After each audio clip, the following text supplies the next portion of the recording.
اما بعد اعوذ باللہ السمیع العلیم من الشیطان الرجیم بسم اللہ الرحمن الرحیم ان الذین آمنوا والذین ہاجروا وجاہدوا فی سبیل اللہ اولئک یرجون رحمت اللہ واللہ غفور رحیم۔ ان الذین آمنوا، بے شک وہ لوگ جو ایمان لائے، والذین، اور وہ لوگ، ہاجروا، جنہوں نے ہجرت کی، وجاہدوا فی سبیل اللہ، اور جنہوں نے اللہ کے راستے میں جہاد کیا، اولئک، یہی لوگ ہیں، یرجون رحمت اللہ، امید رکھتے ہیں اللہ کی رحمت کی، واللہ، اور اللہ تعالیٰ، غفور الرحیم، بخشنے والے مہربان ہے۔ پچھلی آیت میں آپ نے پڑھا ہے یقاتلونکم حتی یردوکم عن دینکم، یعنی تمہارے ساتھ قتال کا سلسلہ، جنگ کا سلسلہ یہ کافر لوگ ہمیشہ جاری رکھیں گے۔ وہ تو چاہتے ہیں کہ تمہیں اسلام سے یعنی پھیر کر کفر میں داخل کر دیں، یہ ان کی خواہش ہے۔ تو فرمایا کہ تم میں سے جو جہاد شوق کے ساتھ کریں گے، دین کی خاطر ہجرت کریں گے، دین کی خاطر وہ اپنا مال اور اپنی جان کو لٹائیں گے، تو ایسے لوگ ہیں، ان کا نتیجہ بتلایا جا رہا ہے کہ ان کا صلہ کیا ہے، کہ وہ لوگ اللہ کی رحمت کی امید رکھنے والے ہیں، اللہ ان کو بخشنے والا مہربان ہے۔ جہاد کی وجہ سے بھی اللہ گناہوں کو معاف کر دیتے ہیں، ہجرت کی وجہ سے بھی آپ صلی اللہ علیہ وسلم نے فرمایا جس نے ہجرت کی اللہ تعالیٰ اس کے پچھلے سارے گناہ معاف فرما دیتے ہیں، اور جو اللہ کے راستے میں جہاد کرتا ہے، اپنا مال اور اپنی جان لے کر نکلتا ہے اور پھر اللہ کے راستے میں شہید ہو جاتا ہے، تو اس کے خون کا قطرہ بعد میں زمین پہ گرتا ہے، اللہ تعالیٰ اس کے پہلے سارے گناہ معاف فرما دیتے ہیں۔ تو یہاں اللہ تعالیٰ نے فرمایا کہ ان الذین آمنوا، بے شک وہ لوگ جو ایمان لائے، والذین، اور وہ لوگ، یعنی ایمان لانا تو شرط ہے نا، ایمان کے بغیر کوئی جہاد کرے تو اس جہاد کا فائدہ نہیں ہے، سب سے پہلی چیز وہ ایمان لانا ہے۔ بے شک وہ لوگ جو ایمان لائے، والذین، اور وہ لوگ، ہاجروا، جنہوں نے ہجرت کی اللہ کی رضا کے لیے، وجاہدوا، اور جنہوں نے جہاد کیا فی سبیل اللہ، اللہ کے راستے میں، اولئک، یہی لوگ ہیں، یرجون رحمت اللہ، جو امید رکھتے ہیں اللہ کی رحمت کی، واللہ، اور اللہ تعالیٰ، غفور الرحیم، بخشنے والے مہربان ہے۔ یسألونک عن الخمر والمیسر، وہ سوال کرتے ہیں آپ سے شراب کے بارے میں اور جوے کے بارے میں۔ قل، کہہ دیجیے اے پیغمبر، فیہما، ان دونوں میں، اسم کبیر، گناہ بہت بڑا ہے، ومنافع للناس، اور منافع بھی ہیں کچھ لوگوں کے لیے، واسمہما اکبر، لیکن ان دونوں کا گناہ یعنی شراب اور جوے دونوں کا گناہ جو ہے اکبر، زیادہ بڑا ہے، من نفعہما، ان دونوں کے نفع سے، فائدے سے گناہ زیادہ ہے، فائدہ کم ہے، گناہ زیادہ ہے۔ شراب کے بارے میں سب سے پہلے یعنی نفع اور نقصان اس کا بتلایا گیا، قرآن میں 3 مرتبہ شراب کے حرمت اور اس کا یعنی یہ جو حکم ہے یہ تمہیدن ہے، اس کے بعد پھر دوسرا حکم جو آیا کہ تم نے نشے کی حالت میں نماز کے قریب نہیں جانا، پھر تیسرا حکم حرمت کا آ گیا۔ پہلے تمہیدن، یہ سب سے پہلی آیت شراب کے نقصان اور اس سے پرہیز کرنے کے بارے میں صرف نازل، یہ تمہیدن حکم تھا تاکہ لوگ اس کی بجائے یعنی اس شراب کو چھوڑ دیں، کیونکہ اس میں نفع کم ہے جبکہ نقصان بہت زیادہ، صرف اتنا بتلایا گیا۔ اس وقت عرب میں شروع اسلام میں شراب عام تھی، ہر گھر میں تھی، اب یک دم اس شراب کو یعنی روکنا اس کام کو بہت مشکل تھا، تو سب سے پہلے اس کا نفع نقصان بتلایا گیا کہ اس کا نقصان زیادہ ہے اور نفع کم ہے۔ اب نفع سے کیا مراد؟ تھوڑی دیر کے لیے جو آدمی شراب پیتا ہے اس کے ذہن میں چستی آ جاتی ہے، اس کے جسم میں قوت آ جاتی ہے تھوڑی دیر کے لیے، حقیقت میں کیا ہوتا ہے کہ اس کی عقل پر پردہ پڑ جاتا ہے، بسا اوقات اس کو اس حالت میں نہیں پتہ چلتا، وہ اپنے گھر والوں کو گالیاں بکتا رہتا ہے، اس حالت میں اس کو پتہ نہیں۔ اب نشہ جب دماغ پہ آتا ہے پھر اس کو کسی کی پہچان نہیں رہتی، اس حالت میں پھر وہ بہت سارے گناہ کر جاتا ہے۔ اس لیے اس شراب کی حرمت سے پہلے اس کا نقصان صرف بتلایا گیا ہے نقصان بہت زیادہ ہے کہ اس کا کبیرہ گناہ ہے، جبکہ نفع تھوڑی دیر کے لیے ہے، تھوڑی دیر کے لیے یہ دنیاوی اعتبار سے اس کا کچھ نہ کچھ فائدہ ہے۔ دوسرا فائدہ اس کا یہ بھی ہے، شراب بیچنے سے، شراب خریدنے سے، خرید و فروخت سے اس کو نفع آئے گا، لیکن یہ بھی تھوڑا نفع ہے، اس کے مقابلے میں گناہ بہت بڑا ہے۔ اور اس کے ساتھ ہی جوے کے والے، اب جوا تھوڑی دیر کے لیے اس کا فائدہ تو ہے مالی اعتبار سے، اگر وہ جیت گیا اس کو اپنا مال آئے گا، اس کے پاس پیسے آئیں گے اس کے بدلے میں، لیکن یہ تھوڑا سا نفع، اس کے مقابلے میں گناہ کتنا بڑا ہے، اس کے نقصان کتنے ہیں، یہ صرف یعنی اشارتاً پہلے بتلایا گیا ہے شراب اور جوے کے بارے میں۔ فرمایا کہ یسألونہ کا، اے پیغمبر آپ سے سوال کرتے ہیں عن الخمر، شراب کے بارے میں، والمیسر اور جوے کے بارے میں، قل کہہ دیجئے فیہما ان دونوں میں یعنی شراب اور جوے میں اسم کبیر گناہ بہت بڑا ہے، ومنافع للناس اور کچھ منافع بھی ہیں لوگوں کے لیے یعنی عارضی فائدہ بھی ہے، واسمہما جب کہ ان دونوں کا گناہ اکبر وہ زیادہ بڑا ہے من نفعہما دونوں کے نفع سے۔ اب جو عقل مند انسان ہے وہ وہی کام کرتا ہے جو اس کے فائدے میں زیادہ ہو، یعنی جس میں اس کو زیادہ فائدہ ہو اور ہمیشہ کے لیے فائدہ ہو، لیکن جو جہالت میں ہو وہ عارضی فائدے کو دیکھتا ہے وقتی طور پر۔ فرمایا کہ اب میں نے پہلے بھی بتلا دیا، یہ تمہیداً حکم آیا کہ اس کا نقصان بہت زیادہ ہے، نفع بہت کم ہے۔ اس کے بعد پھر اللہ تعالیٰ نے دوسرا حکم نازل فرمایا قرآن میں، لا تقربوا الصلاۃ وانتم سکارا، تم نے نماز کے قریب نہیں جانا اس حال میں کہ تم نشے میں ہو، یعنی نشے کی حالت میں نماز ادا نہیں کرنی۔ پھر تیسرا حکم خیبر کے موقع پر یعنی حرمت کا آ گیا تھا کہ شراب جو ہے ہمیشہ کے لیے تمہارے لیے حرام کر دی گئی ہے۔ جب اللہ تعالیٰ کو حکم آیا تو صحابہ کرام نے فوراً جو شراب والے برتن تھے جن میں شراب پڑی ہوئی تھی وہ بھی انڈیل دیے، بازاروں میں گلیوں میں شراب ہی شراب چل رہی تھی، حتیٰ کہ نبی علیہ الصلوۃ والسلام نے ایسے برتن جن میں شراب بنتی تھی ان برتنوں کو استعمال کرنے سے بھی منع کر دیا تاکہ لوگ یعنی اس سے نفرت کر جائیں اور بالکل اس کا سد باب ہو جائے، کلی طور پر یہ شراب کا سلسلہ ختم ہو جائے۔ اب جو لوگ دنیا میں شراب پیتے ہیں جنت میں ان کے لیے کچھ نہیں ہے، کچھ حصہ نہیں ہے، یعنی آخرت میں ان کے لیے کچھ حصہ نہیں ہے، بلکہ یہ کبیرہ گناہ ہے۔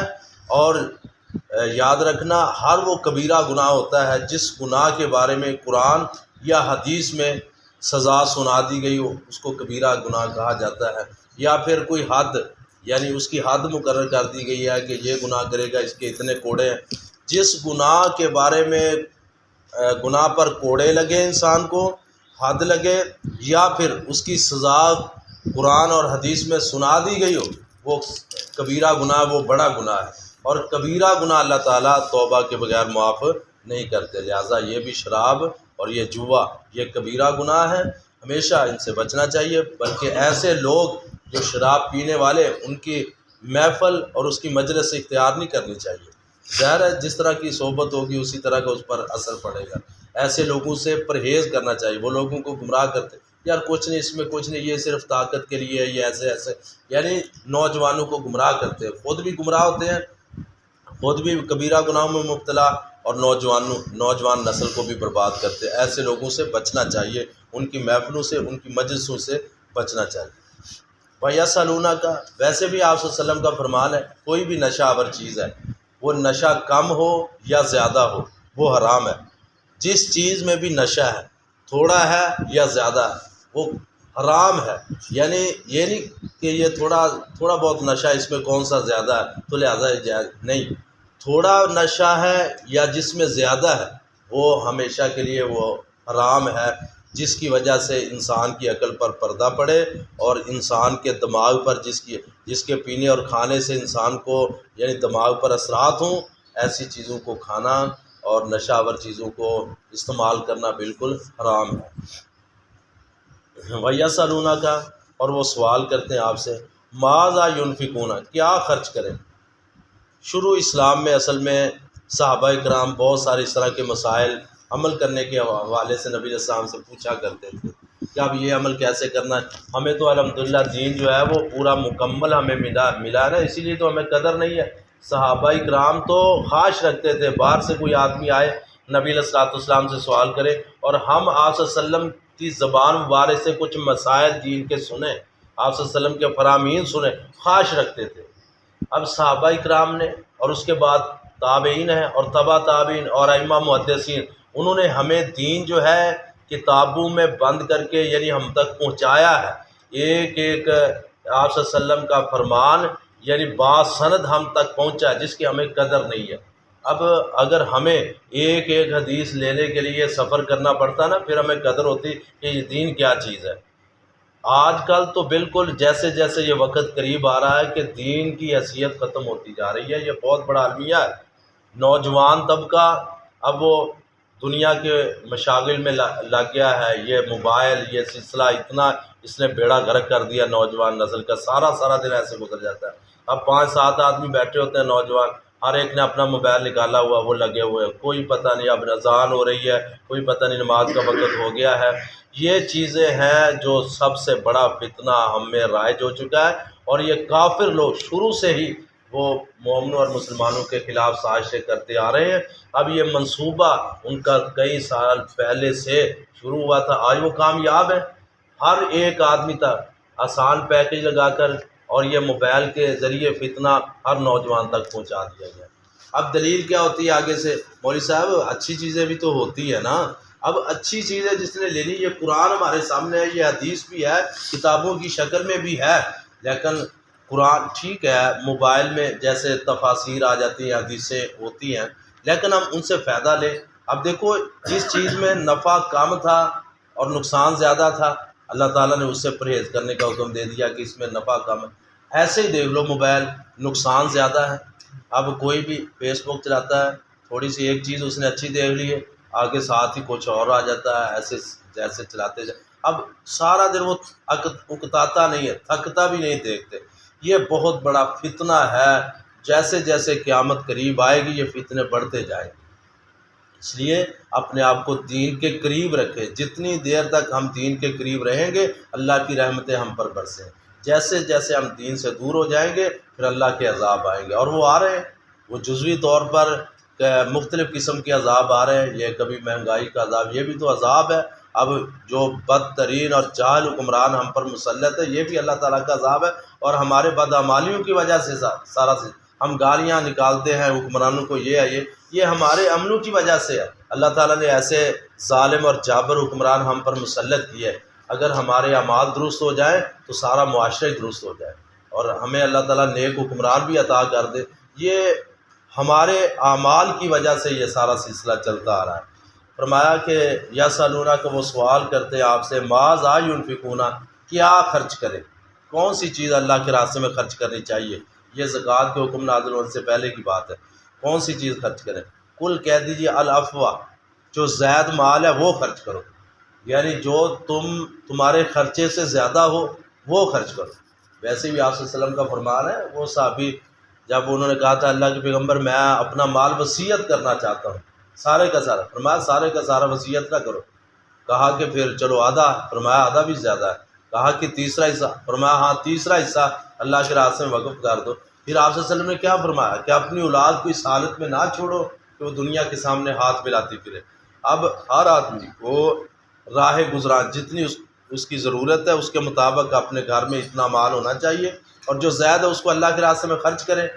وہ زکوٰۃ کی شکل میں اگر نصاب تک پہنچا ہے مال اس کو خرچ کرے، اور اگر صدقہ خیرات جتنا زیادہ کرے گا، اور سب سے زیادہ اقدار جو اس کے اہل و عیال ہے، اس کے بیوی بچے ہیں، سب سے زیادہ اقدار۔ تو فرمایا کہ وَيَسْأَلُونَكَ کو سوال کرتے ہیں آپ سے، ماذا ينفقون، کیا خرچ کرے۔ کل کہہ دیے العفو، جو تم سے زائد مال ہے نا وہ خرچ کرو۔ کذالک، اسی طرح یبین اللہ، واضح کرتا ہے اللہ تعالیٰ، لکم تمہارے لیے، الآیات نشانیاں، لعلکم تاکہ تم تتفکرون غور و فکر کرو، فی دنیا والآخرہ، دنیا اور آخرت میں۔ اللہ تعالیٰ دنیا اور آخرت میں تمہارے لیے نشانیاں واضح کرتے ہیں تاکہ تم غور و فکر کر سکو۔ وَيَسْأَلُونَكَ عَنِ الْيَتَامَىٰ، اور وہ سوال کرتے ہیں آپ سے یتیموں کے بارے میں، یعنی یہ صحابہ کرام آپ سے یتیموں کے بارے میں سوال کرتے ہیں۔ یہ سوال کب پیدا ہوا؟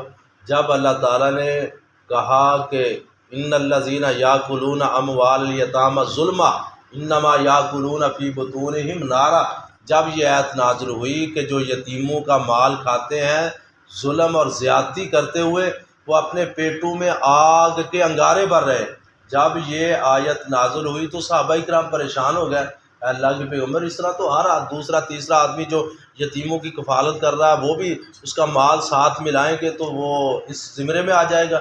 یعنی یہ ڈر، یہ خوف صحابہ کرام کے دلوں میں پیدا ہوا۔ پھر انہوں نے آپ صلی اللہ علیہ وسلم سے سوال کیا کہ یسألونہ کا سوال کرتے آپ سے عن الیتامى یتیموں کے بارے میں، قل کہہ دیجیے اصلاح لہم خیر، ان کی اصلاح کرنا یہ بہتر ہے۔ کیا مطلب؟ ایک یتیم آدمی، اس کا مال ہے، اس کا باپ دنیا سے چلا گیا، ماں دنیا سے چلی گئی، اب وہ یتیم ہے، اس کا پیسہ ہے 2 لاکھ ہے، 3 لاکھ روپیہ ہے۔ اب وہ جس کی کفالت میں وہ یتیم ہے وہ سمجھتا ہے کہ اگر 3 لاکھ روپیہ اس کا گھر میں پڑا رہے گا، اس کو استعمال نہیں کریں گے، یہ زکوٰۃ نکالتا رہے گا، وہ اس کا مال تو ختم ہو جائے گا، یا پھر اس میں سے اپنے گھریلو اخراجات نکالتا رہے گا تو ایسا یہ مال ختم۔ اب وہ اصلاح کی نظر سے اگر اس 3 لاکھ کو یا 2 لاکھ کو کاروبار میں لگا لے، اپنے ساتھ ملا لے، اس کو، اس میں کوئی حرج نہیں اگر اس میں خیر خواہی ہو۔ یتیم کی خیر خواہی کی خاطر اگر اس کے مال کو اپنے کاروبار میں ملا کر اس کو نفع دے دے تاکہ اس کا مال زیادہ بڑھے، ایسے یتیم کے مال کو اپنے مال کے ساتھ ملایا جا سکتا ہے۔ یہی حکم اللہ تعالیٰ نے فرمایا ہے۔ جب صحابہ کرام خوف زدہ ہو گئے کہ اب یتیموں کا ایک ایک پائی کا حساب رکھنا چاہیے، فرمایا یہ مراد نہیں ہے، اگر تم خیر خواہی کی خاطر ان کے مالوں کو اپنے ساتھ ملا بھی لو، جس میں بہتری ہو تو ملا سکتے ہو۔ فرمایا کہ سوال کرتے آپ سے یتیموں کے بارے میں، کہہ دیجئے اصلاح لہم خیر، اصلاح کرنا ان کی خیر خواہی ان کے لیے بہتر ہے۔ وَإِن تُخَالِطُوهُمْ، اگر تم ملا لو ان کو، فَإِخْوَانُكُمْ، بس وہ تمہارے بھائی ہیں۔ اگر اپنے مال کے ساتھ ان کا مال ساتھ ملا کر کاروبار کر لو تو کوئی حرج نہیں، وہ تمہارے بھائی ہے۔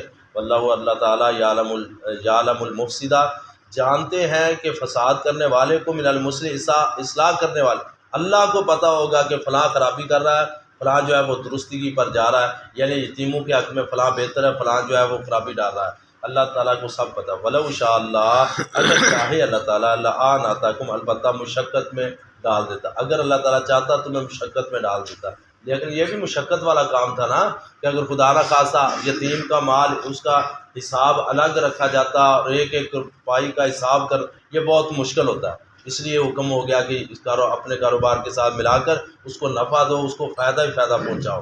ان اللہ، بے شک اللہ تعالیٰ، عزیز الحکیم، غالب حکمت والے ہیں۔